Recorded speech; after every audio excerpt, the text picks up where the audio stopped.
So DC's recent attempts to make a movie in their new cinematic universe have proven to be pretty divisive. And I think deep down we're all kind of wondering, is Wonder Woman going to be the movie that brings us all together? Well, stick around. In this video, we're going to discuss it.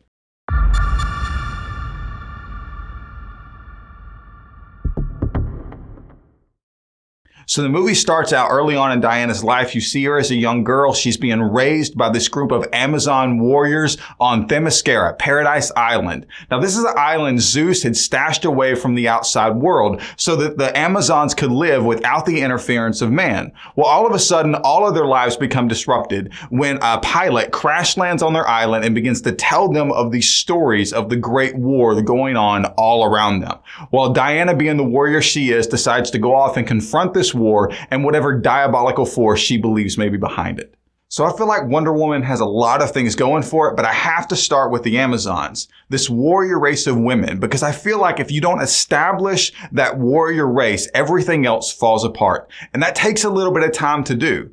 And I think Patty Jenkins did a wonderful job really building the culture of this people, also establishing the kind of screen presence that they all needed. And it all begins with the casting choices she made when she hired Robin Wright and Connie Nielsen. Connie played Wonder Woman's mother, the one who raised her, the queen of the Amazons, and Robin actually played her aunt, the military general that trains her to be the kind of warrior that she was always meant to be. And I find that both these women projected strength in a variety of different ways, not just when it comes to their acting ability and delivery of dialogue, but also when it comes to the physical performances they gave in the action sequences. All of that was just absolutely amazing, which brings me to Patty Jenkins. She was the director for this movie, and I gotta be honest with you, she made some decisions that I thought were really, really special that allows you to really appreciate some of the power these Amazon warriors have. For example, one thing she does in a lot of the action sequences is she decided to use slow-mo.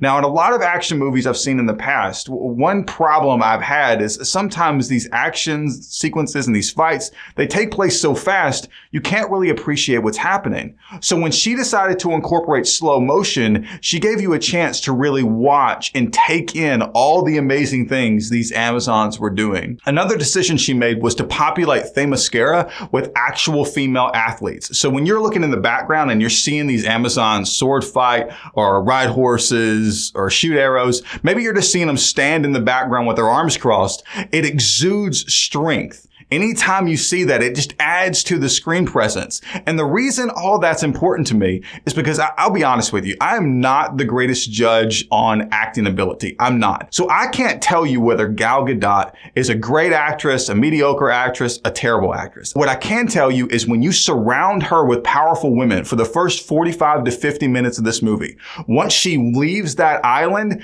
if they did their job, she inherits that strength. So when I see her on the battleground, I see an Amazon warrior, and it's a lot easier for me to buy into her performance. So I don't think I'm quite prepared to tell you this entire movie is a masterpiece, but I will tell you the first 45 to 50 minutes, the part that takes place on Paradise Island, was absolutely flawless. And that's just the first hour. There's still a number of things that came afterwards that I really enjoyed. I even really liked the villain. You know, one of the criticisms other reviewers are given is that the villain is a little weak, but one thing you have to understand going into this is Ares is a bit of a mystery. And when you finally do get the reveal at the end, I find that when he was on screen, he was good. Like when he begins to have his dialogue and explain his logic, I found myself really relating with what he said. When he explains his motivations, it makes a lot of sense to me.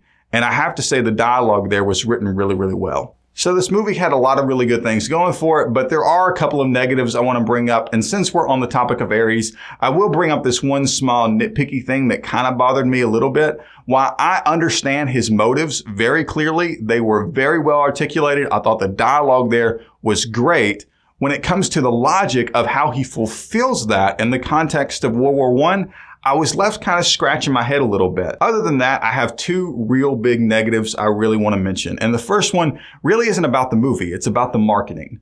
Now, a lot of people will say when trailers come out that trailers give away too much. Now, I don't think the Wonder Woman trailer gave away too much, but I do feel like some of the shots they gave away were the best shots of the movie. For example, one of the most beautiful moments in this movie is when you have an Amazon jumping off a cliff and diving into the water. That is gorgeous, but you saw it in the trailer. Another moment is when there's an Amazon jumping into the air, firing a bow and arrow. And it's beautiful. It's the best shot in the entire action sequence. But you saw it in the trailer. There's a moment where Diana's on the battlefield and she has her shield and she's taking machine gun fire. And it sends chills down my spine when I watch it in the movie, but you saw it in the trailer. You saw all those scenes in the trailer. And while, don't get me wrong, there's still plenty more that happens that you haven't seen. I feel like those are the definite highlights. The other big negative I want to mention revolves around 2 plot points. And I'm not going to get into the details of what they are because I don't want to give anything away. But I will say this. You've seen these plot points done in other movies. And if you can recognize them early on, it will make the movie a little bit predictable. Now, I will say, to the movie's credit, they do so many other things so well. They do the humor well. They do the action well, the acting is done well. Because of that, you get distracted from this, but if you can recognize them early on, it makes the ending a little bit predictable. Now, at the time of me making this video, Wonder Woman currently sits at 94% on Rotten Tomatoes. Now, I really am terrible at giving scores, but I'll say 94% to me feels a little bit high. I would probably put it in the low 90s or high 80s. But at the end of the day, it really doesn't matter, because the best compliment I can give a movie is to say, this is a movie I will go see in theaters again. So that's what I thought about Wonder Woman, but that doesn't really matter. All that really matters is, what did you think about it? So why don't you jump in the comment section below? Let me know what you thought about the movie. Tell me where you agree with me. Tell me where I'm dead wrong. If you haven't seen it yet, just tell me what you thought about the trailer. I'll make sure I put a link to it below as well. And as always, if you made it to this point in the video, why don't you go ahead and give it a thumbs up, and make sure you hit the subscribe button on your way out so you're kept up to date next time I get ready to upload a new video.